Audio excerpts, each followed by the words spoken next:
Vamos ler um trecho do livro Marxismo Desmascarado, do Ludwig von Mises.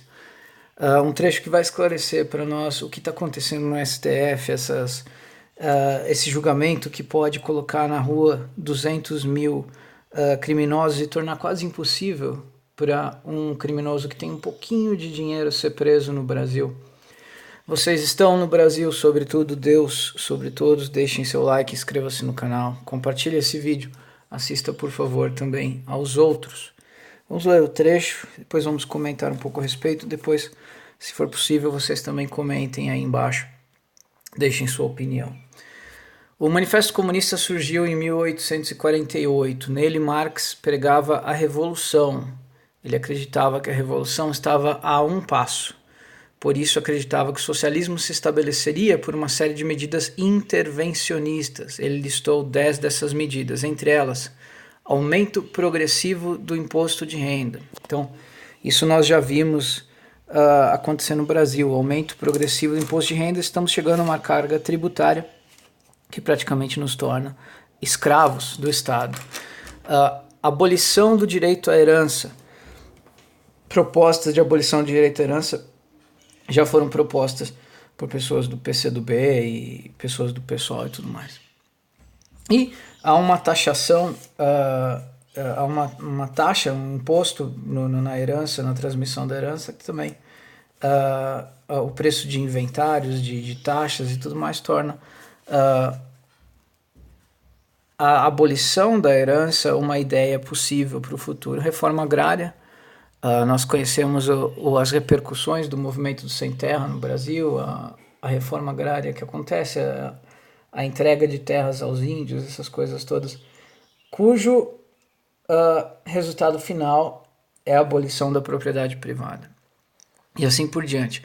Essas medidas não se sustentariam por muito tempo, ele disse, mas eram necessárias para a chegada do socialismo. Aqui eu vou fazer um parênteses. Por que essas medidas não se sustentam, mas são necessárias, e por que elas acontecem no Brasil e continuamente acontecem? Aí você percebe, é fácil descobrir quem são os socialistas. Você vê o Fernando Henrique Cardoso, em seus 2 mandatos, ele trabalhou bastante essas 3 aqui, e as outras 7 também das 10, no projeto de governo dele. Então você percebe que, como a gente já falou em outros estudos, o PSDB e o PT, o PSOL, são todos de esquerda, são todos socialistas. Nós nunca tivemos um governo de direita no Brasil. Agora que nós temos com o Bolsonaro, está sendo massacrado pela imprensa, pelos próprios youtubers, pelos parlamentares, porque não é possível, não é aceitável que se deixe ele governar, porque se as pessoas perceberem que é melhor ficar longe do socialismo, aí eles perdem. Desse modo, Karl Marx e Friedrich Engels acreditavam em 1848 que o socialismo poderia ser alcançado pelo intervencionismo. Já em 1859, 11 anos depois do manifesto, os dois haviam abandonado a defesa do intervencionismo. Não acreditavam mais que o socialismo viria através das mudanças legislativas. Queriam fazer o socialismo se impor através de uma mudança radical repentina. O que aconteceu no Brasil difere um pouco dessa evolução histórica dos socialistas originais. O que nós vimos no Brasil? Nós vimos, primeiro, com a era Vargas, a tentativa do intervencionismo, aumentando impostos, aumentando o poder estatal, começando a reforma agrária, criando uma carta de direitos trabalhistas similar à dos fascistas. Então esse foi o primeiro passo. Depois, quando eles tentaram por golpe, por força, houve o contragolpe militar que tentou frear os esforços dos socialistas no Brasil. Aí houve uma terceira etapa na qual nós tivemos a luta armada, que praticamente servia como uma forma de financiar as outras lutas e também de distrair os militares, e a luta gramsciista, que foi a gramsciana, que foi o início da Revolução Cultural, quando os socialistas começaram a tomar conta das universidades, do campo artístico e das igrejas. Então, nós tivemos o domínio completo da esquerda pela esquerda das universidades, das escolas, dos meios artísticos e da igreja. Então, eles estavam trabalhando daí aquela revolução silenciosa, que todo mundo ia começar a pensar como socialista porque ia ser educado como tal. Assim, nosso método de ensino, nossas grades curriculares foi alterada para que todos nós pensássemos como socialistas. Foi feita uma lavagem cerebral desde o dia que nós nascemos até o dia que morremos, para que nos tornemos socialistas, tanto pela igreja, quanto pela televisão, pela música, pela arte, como pela escola. Então, essa revolução foi a que mais funcionou no Brasil. Eles queriam fazer o socialismo se impor através de uma mudança radical repentina. Desse ponto de vista, seguidores de Marx e Engels achavam que as medidas posteriores, New Deal, Fair Deal e afins eram políticas burguesas mesquinhas. Na década de 1840, Engels dizia que leis trabalhistas inglesas eram um sinal de progresso, um sinal de colapso do capitalismo. Mais tarde, ele e Marx passaram a chamar de péssimas medidas e políticas intervencionistas. Em 1888, 40 anos depois da publicação do Manifesto Comunista, saiu uma tradução feita por um escritor inglês. Engels adicionou alguns comentários a essa tradução. Referindo-se às 10 medidas intervencionistas defendidas no manifesto, disse que elas eram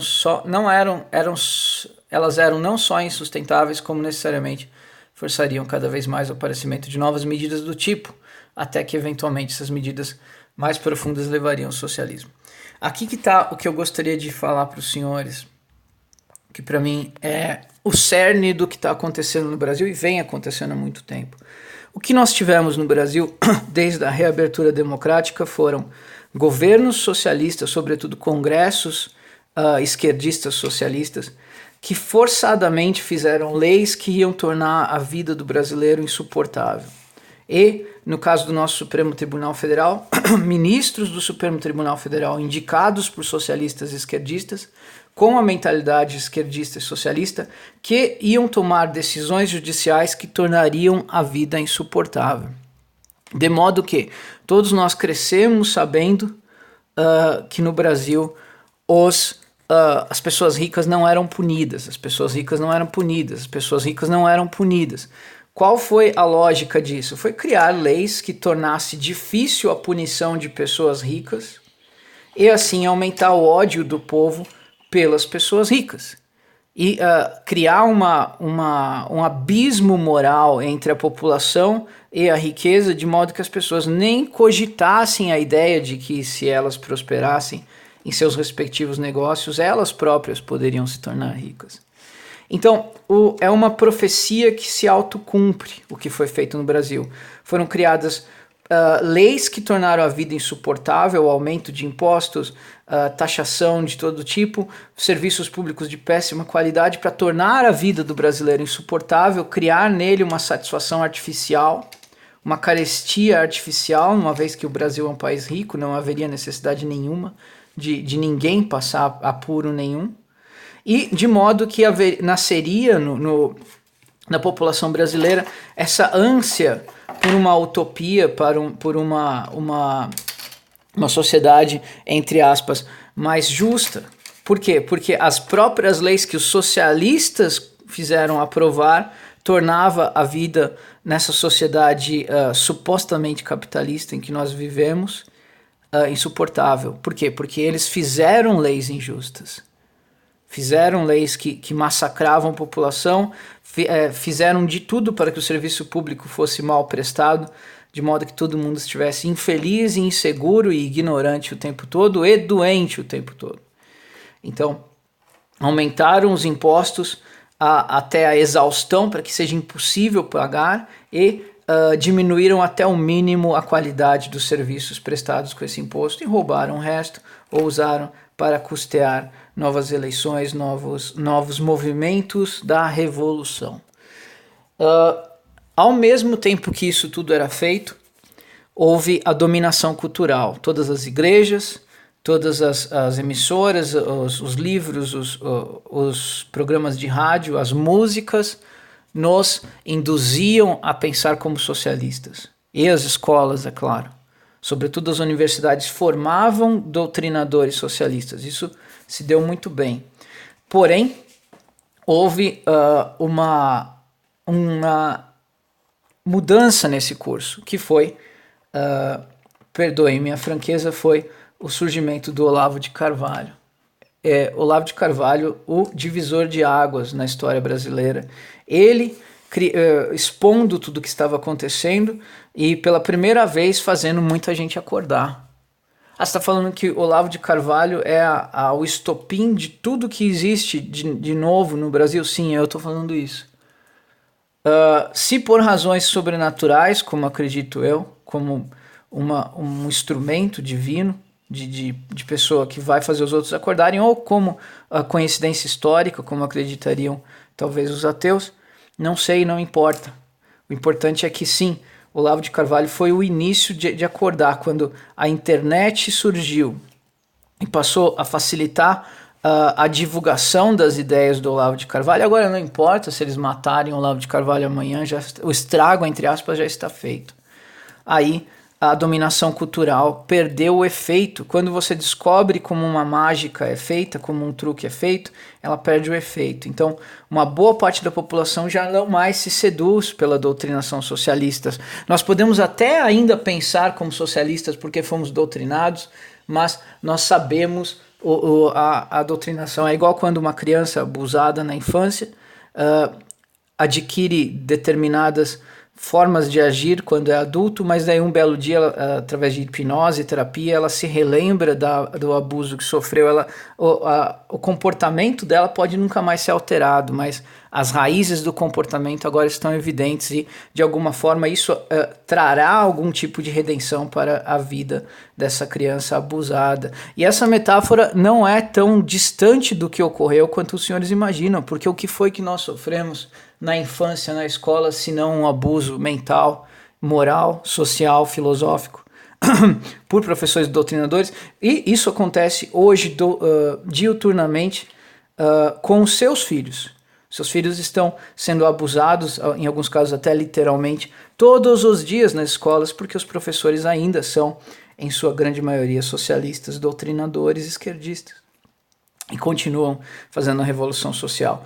Porém, quando o cabo da contra-revolução, o fim da contra-revolução chegou, que foi a eleição do Bolsonaro, eleito tão somente por causa das pessoas terem acordado com o Olavo de Carvalho, o Lava Jato, com a esperança que a Lava Jato trouxe de que não mais só os pobres seriam punidos, mas que as pessoas que matavam através da corrupção, porque a corrupção mata, quando ela tira remédios de um hospital, por exemplo, voltaram a ter esperança. Quando as pessoas voltaram a ter esperança, quando as pessoas começaram a perceber que elas não eram escravos do Estado, não precisavam ser, não precisavam de esmola estatal, desde que o Estado não cobrasse impostos abusivos. Perceba que a maleficência do modus operandi da esquerda, eles aumentam os impostos de modo que você não tenha dinheiro para sobreviver. Eles tiram todo e qualquer tipo de eficiência do que é serviço público, de modo que você necessite gastar um dinheiro extra, e depois eles oferecem a você a utopia de que o socialismo te salvaria do que o socialismo causou. É estarrecedora a maldade dessa gente. Isso só se agrava dessa forma, na minha opinião, porque eles não acreditam que exista algum tipo de justiça divina a interferir nas ações que eles fazem. E daí o nosso STF julgou colocar na rua 200, 300 mil bandidos, entre eles o presidente Lula, ex-presidente Lula, segundo Marcos Valério, o mandante do assassinato de dezenas de pessoas, porque depois que morreu Celso Daniel, morreram dezenas de pessoas à volta do processo, à volta do caso Celso Daniel. Então, segundo Marcos Valério, é possível que Lula seja o mandante de cada um desses que morreram depois que o Celso Daniel morreu. Mas não só isso, estupradores, narcotraficantes, serial killers, todos serão soltos e não mais poderão ser presos, porque a lei do abuso de autoridade que a esquerda passou torna impossível para um juiz pedir a prisão preventiva de uma pessoa perigosa, pois o juiz próprio pode ser preso caso o faça. Então, você torna impossível para o juiz pedir a preventiva de uma pessoa perigosa e torna impossível para o juiz condenar ao encarceramento uma pessoa, porque se ela tiver dinheiro para recorrer, ela nunca será presa. Então você torna o Brasil um paraíso para os criminosos, insuportável para a pessoa comum. E ela tem duas opções: ou ela vai embora do Brasil, ou ela cai em mais profundo desespero. Daí o que vai restar no Brasil são tão somente as pessoas criminosas, as pessoas más, as pessoas que fazem parte da esquerda e as pessoas que não têm a menor chance de fugir realmente. Ao mesmo tempo, você passa leis para proibir a internet, faz CPMI da fake news, para você impedir que o pensamento na internet crie novos Olavos de Carvalho. Então, tudo isso que o STF, formado em sua esmagadora maioria por esquerdistas, indicado por presidentes esquerdistas, solta todos os criminosos, torna impossível o combate ao crime e ao narcotráfico. Você torna impossível as pessoas falarem contra isso na internet. Quanto tempo até que nós sejamos calados? A CPI da fake news convocou como um criminoso Carlos Bolsonaro sobre a acusação de que ele comanda um grupo de criminosos virtuais, pessoas que falam bem do presidente no Twitter. E eu pergunto aos senhores, quantos de vocês são assessores de alguém, recebem alguma coisa para falar bem do presidente no Twitter? Eu posso provar que nunca recebi um centavo de absolutamente nenhuma dessas pessoas, nem as conheço. Faço esses vídeos porque eu quero que o Brasil deixe de ser socialista. Eu tenho esperança, eles não conseguiram roubar a minha esperança, não conseguiram me tornar um socialista, muito embora eu também, assim como os senhores, tenha sido abusado durante a minha infância inteira pela esquerda. Então, eles criaram esse ambiente insuportável para possibilitar o socialismo, Então, eles tentaram pela via cultural, falharam, tentaram pela via revolucionária, falharam, tentaram pelo intervencionismo, falharam novamente. E agora eles fazem aí um mix, um híbrido de todos esses três, tentando forçar algum tipo de revolução para depois se cooptar. Se você for para as ruas agora, furioso com o STF, já há pessoas prontas, armadas, para cooptar essas manifestações e fazer no Brasil como o Foro de São Paulo fez no Chile, criar um distúrbio social artificial para tentar tomar o poder dessa forma. Agora, eu digo aos senhores, o que podemos fazer? Eles meio que fecharam o jogo dessa vez. Porque nós temos todas as pessoas cuja alma tinha preço, tanto no partido do presidente, quanto no YouTube, pessoas famosas. Todas as pessoas que tinham preço na alma venderam a alma. YouTubers famosíssimos, os maiores do mundo, venderam-se e agora querem derrubar o presidente. Artistas venderam-se, deputados que foram eleitos por causa do Bolsonaro também se venderam. O STF está desesperadamente tentando criar caos social. Essa é a última cartada da esquerda. E eles fizeram de uma forma que, se você for para as ruas hoje, eles vão cooptar essa manifestação e usar para dar o golpe. Tornaram, segundo a visão da esquerda, fecharam o jogo. E eu digo aos senhores, e nessa hora eu peço perdão aos amigos ateus, que essa é a hora em que só nos resta Deus.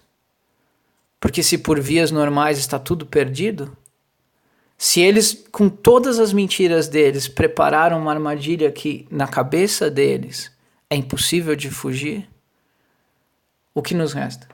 Senão o sobrenatural, senão a intervenção divina nessa realidade. Eu já disse para os senhores muitas e muitas vezes que o milagre é uma injeção de forças externas num sistema fechado. O véu da existência se rompe e forças externas, elementos alheios à realidade, adentram um sistema fechado e mudam a situação de forma inesperada. Se não for isso, não é milagre. O milagre, ele supõe que o véu da existência se rompa e forças externas adentrem um sistema fechado. Isso é milagre. Qualquer outra coisa não é milagre.